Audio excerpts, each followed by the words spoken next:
ನೋಡಿ, ನಮ್ಮ ಕರ್ನಾಟಕದ ಒಂದು ಸಾಂಪ್ರದಾಯಿಕ ಅಡಿಗೆಗಳಲ್ಲಿ ಅವಿಭಾಜ್ಯ ಅಂಗವಾಗಿರ್ತಕ್ಕಂಥದ್ದು ಒಂದು ಅಡಿಗೆ, ಅದು ಬಂದ್ಬಿಟ್ಟು ರಸಂ ಅಂದ್ಬಿಟ್ಟು. ನಾವು ಮೈನ್ ಕೋರ್ಸ್ ಆಗಿ ಅಥವಾ ಮಧ್ಯಾಹ್ನದ ಒಂದು ಮೀಲ್ ಅಲ್ಲಿ ನಾವು ಮಸ್ಟ್ ಅಂಡ್ ಶುಡ್ ಇದನ್ನ ನಾವು ಯೂಸ್ ಮಾಡ್ತೀವಿ, ಈ ರಸಮ್. ಈ ಒಂದು ರಸಂನ ಮೈನ್ ಹಾರ್ಟ್ ಆಗಿರ್ತಕ್ಕಂಥ ಈ ಒಂದು ರಸಂ ಪೌಡರ್ ನ ಯಾವ ರೀತಿ ಮಾಡ್ಕೋಬೇಕು ಅಂತಕ್ಕಂಥದ್ದನ್ನ ನಾ ಹೇಳ್ಕೊಡ್ತಾ ಇದೀನಿ. ನನ್ ತುಂಬಾ ಜನ ಸಬ್ಸ್ಕ್ರೈಬರ್ಸ್ ಕೂಡ ಕೇಳಿದ್ರು, ಸರ್ ಸಾಂಬಾರ್ ಪುಡಿ ನೀವು ಹೆಂಗೋ ಹೇಳ್ಕೊಟ್ಟಿದ್ದೀರಾ, ಬಟ್ ರಸಂ ಪೌಡರ್ ನ ಹೇಳ್ಕೊಟ್ಟಿಲ್ಲ, ಅದನ್ನ ಹೇಳ್ಕೊಡಿ ಅಂದ್ಬಿಟ್ಟು. ತುಂಬಾ ಜನ ಏನ್ ಅನ್ಕೊಂತಿದಾರೆ ಅಂತ ಹೇಳಿದ್ರೆ, ಈ ರಸಂ ಪೌಡರ್ ಮಾಡೋದು ತುಂಬಾನೇ ಕಷ್ಟ, ತುಂಬಾ ಇಂಗ್ರೀಡಿಯೆಂಟ್ಸ್ ಇರುತ್ತೆ, ಇದನ್ನ ಸುಮ್ಮನೆ ಜಸ್ಟ್ ಹೊರಗಡೆ ತಗೊಂಡ್ಬಂದ್ಬಿಟ್ಟು ಮಾಡ್ಕೊಂಡ್ಬೇಡ ಹಾಕೊಂತಿರ್ತಾರೆ. ಬಟ್ ನಾನೇನ್ ಹೇಳ್ತೀನಿ ಅಂತ ಹೇಳಿದ್ರೆ, ನಮ್ಮ ಸಬ್ಸ್ಕ್ರೈಬರ್ಸ್ ಆರೋಗ್ಯ ಆಗಿರ್ಬೋದು, ಅವರೊಂದು ಹೆಲ್ತ್ ಇಶ್ಯೂ ನಂಗೆ ತುಂಬಾ ಇಂಪಾರ್ಟೆಂಟ್ ಆಗುತ್ತೆ. ಸೊ ಹಾಗಾಗಿ ಮನೇಲಿ ಇರ್ತಕ್ಕಂಥ ಸೇಮ್ ಇಂಗ್ರೀಡಿಯೆಂಟ್ಸ್ ನ ಯೂಸ್ ಮಾಡಿಬಿಟ್ಟು ನೀವು ಒಂದು ಬ್ಯೂಟಿಫುಲ್ ಆಗಿರ್ತಕ್ಕಂಥ ಈ ಒಂದು ರಸಂ ಪೌಡರ್ ನ ಯಾವ ರೀತಿ ಮಾಡ್ಕೋಬೇಕು ಅನ್ನೋದನ್ನ ನಾನು ಈ ವಾರ ಹೇಳ್ಕೊಡ್ತಾ ಇದ್ದೀನಿ. ಸೊ ವಿತೌಟ್ ಮಚ್ ಟಾಕಿಂಗ್, ಈ ಒಂದು ರಸಂ ಪೌಡರ್ ನ ಯಾವ ರೀತಿ ಮಾಡ್ಕೋಬೇಕು ಅನ್ನೋದನ್ನ ನೋಡೋಣ, ನಡೀರಿ.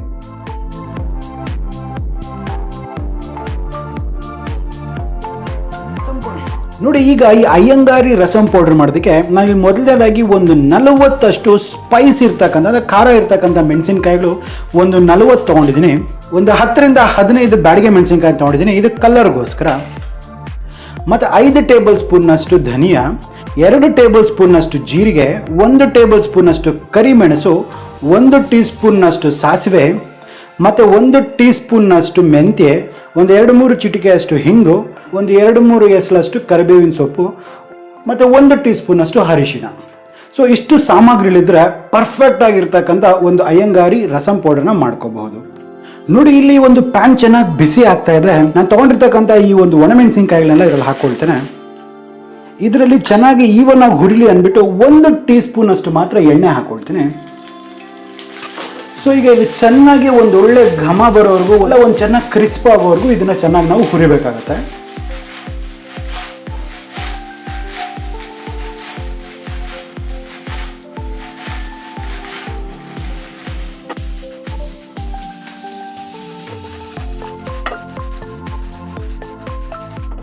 ನೋಡಿ, ಇವಾಗ ಇದೆಲ್ಲ ಚೆನ್ನಾಗಿ ಕೆಂಪಗಾಗಿದೆ, ಒಂದು ಒಳ್ಳೆ ಕಲರ್ ಸಹ ಬಂದಿದೆ. ಸೊ ಇವಾಗ ಏನು ಮಾಡೋಣ, ಸೊ ಇವಾಗ ಇದನ್ನ ಈ ಒಂದು ಪ್ಲೇಟಲ್ಲಿ ತೆಗೆದುಕೊಂಬೋಣ. ನೋಡಿ, ನಾ ಇದರಲ್ಲಿ ಒಂದು 2 ರೀತಿಯಾದ ಒಣಮೆಣಸಿನಕಾಯಿ ತೊಗೊಳ್ತಾ ಇದೀನಿ. ಒಂದು ಬಂದ್ಬಿಟ್ಟು ಸ್ಪೈಸ್ ಜಾಸ್ತಿ ಇರ್ತಕ್ಕಂಥ ಮೆಣಸಿನಕಾಯಿ, ಇನ್ನೊಂದು ಬಂದ್ಬಿಟ್ಟು ಬೇಡಗಿ ಮೆಣಸಿನಕಾಯಿ. ಇದ್ರಲ್ಲಿ ಏನಾಗುತ್ತೆ, ಸ್ವಲ್ಪ ಈ ಸ್ಪೈಸ್ ನ ಅಡ್ಜಸ್ಟ್ ಮಾಡೋದಕ್ಕೆ ಮತ್ತೆ ಕಲರ್ ನ ಅಡ್ಜಸ್ಟ್ ಮಾಡೋದಕ್ಕೆ ನಾನು ಈ ರೀತಿ ಮಿಕ್ಸ್ ಅಂಡ್ ಮ್ಯಾಚ್ ಮಾಡಿದ್ದೀನಿ. ಸೊ ನಿಮ್ಮ ಪ್ರಾಂತ್ಯಗಳಲ್ಲಿ ಬೇರೆ ಬೇರೆ ತರ ಮೆಣಸಿನಕಾಯಿ ಇರುತ್ತೆ, ಅದರ ಅನುಗುಣವಾಗಿ ನೀವು ಸ್ಪೈಸ್ ಲೆವೆಲ್ ನ ಅಡ್ಜಸ್ಟ್ ಮಾಡಿಕೊಂಡು ನೀವು ಈ ಒಂದು ರಸಂ ಪೌಡರ್ ಅಲ್ಲಿ ನೀವು ಮೆಣಸಿನಕಾಯಿನ ಉಪಯೋಗ ಮಾಡಬಹುದು. ಸೊ ಇನ್ನೊಂದು ನೆನಪಿರಲಿ, ಈ ಒಂದು ಮೆಣಸಿನಕಾಯಿನ ಹುರಿಬೇಕಂದ್ರೆ ನಾನು 1 ಟೀ ಸ್ಪೂನ್ ಅಷ್ಟು ಎಣ್ಣೆ ಯೂಸ್ ಮಾಡ್ತಾ ಇದ್ದೀನಿ. ಕಾರಣ ಏನಪ್ಪಾ ಅಂತ ಹೇಳಿದ್ರೆ, ಇದು ಹುರಿಬೇಕಂತ ಹೇಳಿದ್ರೆ ಈವನ್ ಆಗಿ ಹೀಟ್ ಡಿಸ್ಟ್ರಿಬ್ಯೂಟ್ ಆಗುತ್ತೆ ಮತ್ತೆ ಕ್ಲೀನ್ ಆಗಿ ಹುರಿಯೋದಕ್ಕೆ ಹೆಲ್ಪ್ ಆಗುತ್ತೆ ಅನ್ನೋ ಒಂದು ಕಾರಣದಿಂದ ಇದನ್ನ 1 ಸ್ಪೂನ್ ಅಷ್ಟು ಎಣ್ಣೆನ ಯೂಸ್ ಮಾಡ್ತಿದ್ದೀನಿ. ಜೊತೆಲಿ ನೆನ್ಪಿಟ್ಕೋಬೇಕು, ಯಾವುದೇ ಕಾರಣಕ್ಕೂ ಇದು ಕಪ್ಪಾಗಬಾರದು. ಈ ಮೆಣಸಿನಕಾಯಿಗಳು ಕಪ್ಪಾಗ್ಬಿಟ್ರೆ ಕಹಿ ಟೇಸ್ಟ್ ಕೊಡುತ್ತೆ. ಸೊ ಹಾಗಾಗಿ ಲೋ ಫ್ಲೇಮ್ ಅಲ್ಲೇ ಇದನ್ನ ಒಂದು ಒಳ್ಳೆ ಕ್ರಿಸ್ಪ್ ಆಗೋವರೆಗೂ, ಒಂದು ಒಳ್ಳೆ ಕಲರ್ ಬರೋವರೆಗೂ ನಾವು ಇದನ್ನ ಹುರಿಬೇಕಾಗುತ್ತೆ. ಸೊ ನೋಡಿ, ಇವಾಗ ಇದೇ ಪ್ಯಾನ್ ಅಲ್ಲಿ ನಾನು 1 ಟೀ ಸ್ಪೂನ್ ಅಷ್ಟು ಮೆಂತ್ಯೆ, 1 ಟೇಬಲ್ ಸ್ಪೂನ್ ಅಷ್ಟು ಕರಿಮೆಣಸು, ಮತ್ತೆ 2 ಟೇಬಲ್ ಸ್ಪೂನ್ ಅಷ್ಟು ಜೀರಿಗೆ, 1 ಟೀ ಸ್ಪೂನ್ ಅಷ್ಟು ಸಾಸಿವೆ, ಮತ್ತೆ ಒಂದು ಅರ್ಧ ಟೀ ಸ್ಪೂನ್ ಅಷ್ಟು ಎಣ್ಣೆ.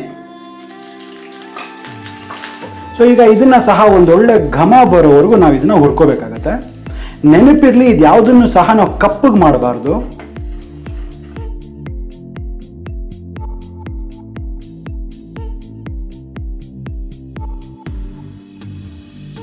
ನೋಡಿ, ಇವಾಗ ಇದು ಸಹ ಚೆನ್ನಾಗಿ ಒಂದು ಘಮ ಬರ್ತಾ ಇದೆ. ಇದನ್ನ ಸಹ ನಾವೇನ್ ಮಾಡೋಣ, ನಾವು ಇದನ್ನ ಸಹ ಈ ಒಂದು ಪ್ಲೇಟಲ್ಲಿ ತೆಗೆದ್ಬೇಡ. ಇವಾಗ ಮಿಕ್ಕಿರ್ತಕ್ಕಂಥ ಎಲ್ಲ ಮಸಾಲೆ ಪದಾರ್ಥಗಳನ್ನ ನಾವು ಏನಿದ್ರಲ್ಲಿ ಹುರಿತಾ ಇದೀವಿ, ಇದನ್ನ ಕೂಡ ಅಷ್ಟೇ ಯಾವಾಗಲೇ ಆಗಲಿ ಲೋ ಫ್ಲೇಮ್ ಅಲ್ಲೇ ಹುರಿಬೇಕಾಗತ್ತೆ. ಒಂದು ಸ್ವಲ್ಪ ಟೈಮ್, ಒಂದು 2 to 3 minutes ಟೈಮ್ ಜಾಸ್ತಿ ತಗೊಳುತ್ತೆ, ಬಟ್ ಆದ್ರೂ ಪರವಾಗಿಲ್ಲ, ಲೋ ಫ್ಲೇಮ್ ಅಲ್ಲೇ ಇದನ್ನ ಒಂದು ಒಳ್ಳೆ ಪರಿಮಳ ಮತ್ತೆ ಒಂದು ಒಳ್ಳೆ ಕಲರ್ ಬರೋವರೆಗೂ ನಾವು ಇದನ್ನ ಲೋ ಫ್ಲೇಮ್ ಅಲ್ಲೇ ಹುರಿಬೇಕಾಗತ್ತೆ. ಆಗ ತಾನೇ ಈ ಒಂದು ಇಂಗ್ರೀಡಿಯೆಂಟ್ಸ್ ಇರ್ತಕ್ಕಂಥ ಎಸೆನ್ಷಿಯಲ್ ಆಯಿಲ್ಸ್ ಏನಿರುತ್ತೆ ಇದೆಲ್ಲ ಹೊರಗೆ ಬಂದು ಒಂದು ಬ್ಯೂಟಿಫುಲ್ ಟೇಸ್ಟ್ ಕೊಡಕ್ಕೆ ಹೆಲ್ಪ್ ಮಾಡುತ್ತೆ. ನೋಡಿ, ಈಗ ಇದರಲ್ಲಿ ಒಂದು 5 ಟೇಬಲ್ ಸ್ಪೂನ್ ಅಷ್ಟು ಹೋಲ್ ಧನಿಯಾನ ಹಾಕೊಳ್ತಾ ಇದೀನಿ. ಅಷ್ಟೇ ಲೋ ಫ್ಲೇಮ್ ಅಲ್ಲೇ ಒಂದು ಒಳ್ಳೆ ಘಮ ಬರೋವರೆಗೂ, ಒಂದು ಸ್ವಲ್ಪ ಕಲರ್ ಬರೋವರೆಗೂ ನಾವು ಇದನ್ನ ಚೆನ್ನಾಗಿ ರೋಸ್ಟ್ ಮಾಡ್ಕೊಳ್ಳೋಣ.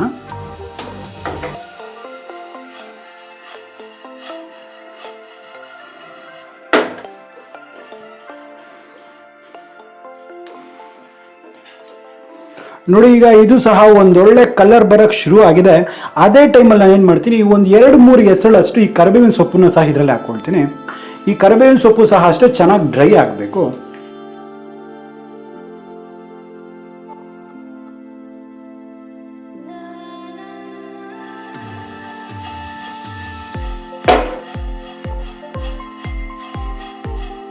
ನೋಡಿ ಇವಾಗ ಇದು ಸಹ ಒಂದೊಳ್ಳೆ ಕಲರ್ ಮತ್ತು ಒಂದೊಳ್ಳೆ ಘಮ ಕೊಡ್ತಾ ಇದೆ. ಸೊ ಈಗ ಇದು ಸಹ ಆಗಿದೆ. ಇದನ್ನ ಸಹ ನಾನು ಈ ಒಂದು ಪ್ಲೇಟಲ್ಲಿ ತೆಗೆದುಕೊಳ್ತಾ ಇದ್ದೀನಿ. ಸೊ ಈಗ ಇದೆಲ್ಲವೇ ಚೆನ್ನಾಗಿ ತಣ್ಣಗಾಗಬೇಕು, ಕಂಪ್ಲೀಟ್ ಆಗಿ ಕೂಲ್ ಆಗಬೇಕು. ಅಲ್ಲಿವರೆಗೂ ಇದನ್ನ ಒಂದು 10 ನಿಮಿಷದ ಕಾಲ ಇದು ತಣ್ಣಗಾಗುತ್ತೆ. ನೋಡಿ, ನೀವು ಒಂದು ಡಿಫ್ರೆನ್ಸ್ ಅರ್ಥ ಮಾಡ್ಕೋಬೇಕು. ಸಾಂಬಾರ್ ಮತ್ತೆ ರಸಮಲ್ಲಿ ಇರ್ತಕ್ಕಂಥ ಡಿಫ್ರೆನ್ಸ್ ಇಷ್ಟೇ. ನೋಡಿ, ಸಾಂಬಾರ್ ಅಂತಕ್ಕಂಥದ್ದು ಸ್ವಲ್ಪ ಗಟ್ಟಿ ಇರುತ್ತೆ, ಅದ್ರ ಕನ್ಸಿಸ್ಟೆನ್ಸಿ ಸ್ವಲ್ಪ ಗಟ್ಟಿ ಇರುತ್ತೆ. ಸೊ ವೇರ್ ಆಸ್ ರಸಮ್ ಬಂದ್ಬಿಟ್ಟು ಈ ರಸಮ್ನ ಕನ್ಸಿಸ್ಟೆನ್ಸಿ ಸ್ವಲ್ಪ ತಿಳಿಯಾಗಿರುತ್ತೆ, ಅಂದ್ರೆ ನೀರು ಇರುತ್ತೆ. ಸೊ ಹಾಗಾಗಿ ನಾವು ಈ ಒಂದು ರಸಮ್ ಅಲ್ಲಿ ಥಿಕ್ನಿಂಗ್ ಇಂಗ್ರೀಡಿಯೆಂಟ್ಸ್ ಅಥವಾ ಥಿಕ್ನಿಂಗ್ ಏಜೆಂಟ್ಸ್ ನಾವು ಹಾಕೋದಿಲ್ಲ. ಅಂತ ಹೇಳಿದ್ರೆ ಲೆಂಟಿಲ್ಸ್ ಆಗಿರ್ಬೋದು ಅಂತ ಹೇಳಿದ್ರೆ ಬೇಳೆಗಳನ್ನ ಪ್ರಯೋಗ ನಾವು ಮಾಡೋದಿಲ್ಲ. ಸೊ ಅದಕ್ಕಾಗಿ ಇದರಲ್ಲಿ ನಾವು 2 ಕ್ಯಾಟಗರಿ ಇಂಗ್ರೀಡಿಯೆಂಟ್ಸ್ ನ ಹಾಕ್ತೀವಿ. ಒಂದು ಬಂದ್ಬಿಟ್ಟು ಸ್ಪೈಸ್ ಇಂಡ್ಯೂಸರ್ಸ್, ಮತ್ತೆ ಎರಡನೇದು ಬಂದ್ಬಿಟ್ಟು ಅರೋಮಾ ಅಂಡ್ ಫ್ಲೇವರ್ ಇಂಡ್ಯೂಸರ್ಸ್. ಸೊ ಇದು ಹೇಳಿದ್ನಲ್ಲ, ಸ್ಪೈಸ್ ಇಂಡ್ಯೂಸರ್ಸ್ ಅಲ್ಲಿ ಈ ಒಂದು ಒಣಮೆಣಸಿನಕಾಯಿ ಮತ್ತೆ ಪೆಪ್ಪರ್ ಕೆಲಸ ಮಾಡುತ್ತೆ ಸ್ಪೈಸ್ ಇಂಡ್ಯೂಸರ್ಸ್ ಆಗಿ. ಸೊ ಅದೇ ಇನ್ನು ಮಿಕ್ಕಿರ್ತಕ್ಕಂಥ ಬೇರೆ ಎಲ್ಲಾ ಮಸಾಲೆ ಪದಾರ್ಥಗಳೇನಿದೆ ಅದು ಫ್ಲೇವರ್ ಮತ್ತೆ ಅರೋಮಾ ಇಂಡ್ಯೂಸರ್ಸ್ ಕೆಲಸ ಮಾಡುತ್ತೆ. ಸೊ ಇದ್ರದೊಂದು ಮಿಶ್ರಣನೇ ಒಂದು ಬ್ಯೂಟಿಫುಲ್ ಆಗಿರ್ತಕ್ಕಂಥ ಒಂದು ರಸಮ್ ಪೌಡರ್. ಸೊ ಈ ಒಂದು ರೀತಿಯಲ್ಲಿ ನೀವು ಮಾಡಿ ನೋಡಿ, ಖಂಡಿತ ನಿಮಗೆ ಚೆನ್ನಾಗಿ ಬರುತ್ತೆ. ನೋಡಿ, ಇವಾಗ ಈ ಒಂದು ಮಿಕ್ಸ್ಚರ್ ಎಲ್ಲ ಚೆನ್ನಾಗಿ ತಣ್ಣಗಾಗಿದೆ. ನಾವೇನ್ ಮಾಡ್ಕೋಬೇಕಾಗಿದೆ, ಇದನ್ನೆಲ್ಲನೂ ಮಿಕ್ಸಿಲಿ ಹಾಕೊಂಡು ನಾವು ಇದನ್ನ ಒಂದು ಫೈನ್ ಪೌಡರ್ ಆಗಿ ಮಾಡ್ಕೊಂಡ್ ಬರ್ಬೇಕಾಗತ್ತೆ.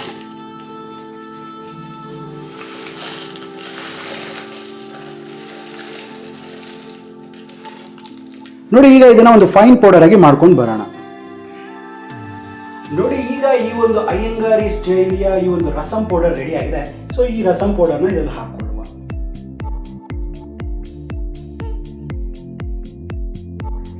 ನೋಡಿ, ಈಗ ಈ ಒಂದು ರಸಮ್ ಪೌಡರ್ ಅಲ್ಲಿ ನಾನು ಒಂದು ಅರ್ಧ ಟೀ ಸ್ಪೂನ್ ಅಷ್ಟು ಹಿಂಗನ್ನು ಹಾಕೊಳ್ತೇನೆ. ಹಾಗೆ 1 ಟೀ ಸ್ಪೂನ್ ಅಷ್ಟು ಅರಿಶಿಣ. ಸೊ ಈಗ ಇದನ್ನೆಲ್ಲ ಚೆನ್ನಾಗಿ ಒಂದಕ್ಕೊಂದು ಹೊಂದ್ಕೊಳ್ಳೋ ಹಾಗೆ ಇದನ್ನ ಒಂದ್ಸತಿ ಮಿಕ್ಸ್ ಮಾಡೋಣ.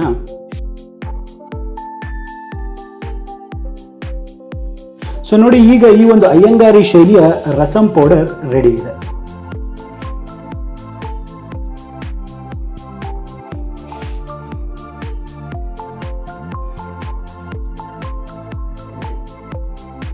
ನೋಡಿದ್ರಲ್ಲ ವೀಕ್ಷಕರೇ, ಈ ಒಂದು ರಸಮ್ ಪೌಡರ್ ಮಾಡೋದು ಎಷ್ಟು ಸುಲಭ ಅಂದ್ಬಿಟ್ಟು. ನಾ ಹೇಳಿದೀನಲ್ಲ, ಈ ಒಂದು ಅಳತೆಗಳನ್ನ ಕರೆಕ್ಟ್ ಆಗಿ ಫಾಲೋ ಮಾಡಿ. ಅಳತೆಗಳನ್ನ ಪ್ರತಿಯೊಂದನ್ನು ನಾನು ಡಿಸ್ಕ್ರಿಪ್ಷನ್ ಅಲ್ಲಿ ಕೊಟ್ಟಿರ್ತೀನಿ, ಅದನ್ನ ನೋಡ್ಕೊಂಡು ನೀವು ಪರ್ಫೆಕ್ಟ್ ಆಗಿ ಮಾಡ್ಕೋಬಹುದು. ನೀವು ರೆಡಿಮೇಡ್ ಆಗಿ ತಗೊಬಂದಿರೋ ಪೌಡರ್ಕಿನ ನೀವು ಮನೆಯಲ್ಲೇ ಮಾಡಿರ್ತೀರಲ್ಲ ರಸಮ್ ಪೌಡರ್ನ, ಅದರ ಒಂದು ಪರಿಮಳ ಮತ್ತೆ ಟೇಸ್ಟ್ ಅಂತೂ ಬ್ಯೂಟಿಫುಲ್ ಆಗಿರುತ್ತೆ. ಅದಕ್ಕೆ ಇದು ಕಂಪ್ಯಾರಿಸನ್ ಇಲ್ಲ ಅನ್ಕೊಳ್ಳಿ. ಯಾಕಂತ ಹೇಳಿದ್ರೆ ನೀವು ಮನೇಲಿ ಮಾಡಿದಾಗ ನಿಮ್ಮ ಒಂದು ಪ್ರೀತಿ ಸಹ ಅದರಲ್ಲಿ ಆಡ್ ಆಗಿರುತ್ತೆ. ಸೊ ಹಾಗಾಗಿ ಅದರ ಟೇಸ್ಟ್ ಇನ್ನೂ ಜಾಸ್ತಿ ಆಗುತ್ತೆ. ಸೊ ನಂಗೆ ಅನ್ಸುತ್ತೆ ನಿಮ್ಗೆ ವಿಡಿಯೋ ಇಷ್ಟ ಆಗಿದೆ ಅಂದ್ಬಿಟ್ಟು. ಇಷ್ಟ ಆಗಿದ್ರೆ ಸಬ್ಸ್ಕ್ರೈಬ್ ಮಾಡೋದು ಮರಿಬೇಡಿ. ಹಾಗೆ ಈ ವಿಡಿಯೋನ ನಿಮ್ಮ ಫ್ರೆಂಡ್ಸ್ ಅಂಡ್ ಫ್ಯಾಮಿಲಿ ಜೊತೆ ಶೇರ್ ಮಾಡಿ. ಹಾಗೆ ಅವ್ರನ್ನ ಸಬ್ಸ್ಕ್ರೈಬ್ ಮಾಡ್ಕೊಳಕ್ಕೆ ಹೇಳಿ. ಪಕ್ಕದಲ್ಲೇ ಬೆಲ್ ಐಕಾನ್ ಇರುತ್ತೆ, ಬೆಲ್ ಐಕಾನ್ ಟಚ್ ಮಾಡಿಬಿಟ್ಟು ನೋಟಿಫಿಕೇಶನ್ ಆಲ್ ಮಾಡ್ಕೊಳ್ಳಿ. ಆಗ್ತಾನೆ ನಮ್ಮೆಲ್ಲ ಅಪ್ಡೇಟ್ಸ್ ನಿಮಗೆ ಮುಂದೆ ಸಿಗ್ತಾ ಇರುತ್ತೆ.